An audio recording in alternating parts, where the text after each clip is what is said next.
icyo dutegereje kuri umushyikirano uko buri mwaka ugenda ushira nuko abanyarwanda bagenda bamenya inyungu y'umushyikirano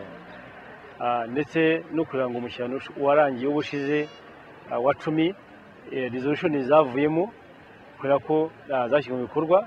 cyeneho n'abaturage kubera ko bagenda barushaho kumenya imiyoborere myiza barushaho kumenya uburenganzira bwabo ndetse n'abayobozi kuko dushinzwe abaturage kumenya ko ibyo dushinzwe tugomba kubitangira ku gihe kandi tukabitanga neza.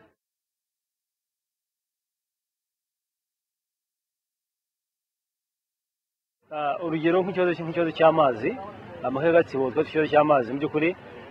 twari kuri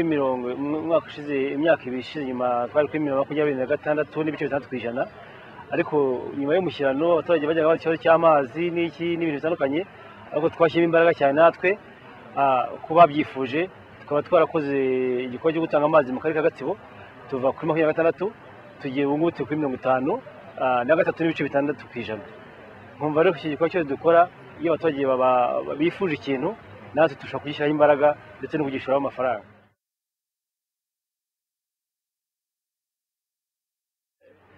Gahunda ni umunyarwanda mu by'ukuri ni ikintu cyaje gisa nkaho twatunguwe n'ukuntu urubyiruko rwacyitabiriye muri rusange. Urubyiruko rwa Gatsibo iki kintu cya National Youth Connect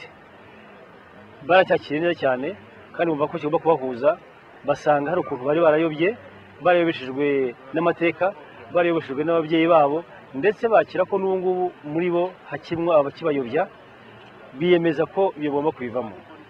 Haba mu banyeshuri babakiye neza, baba urubyiruko rutiga babakiye neza.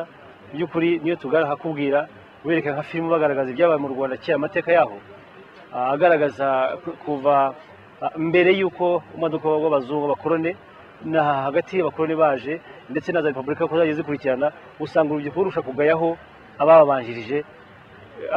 kubaho.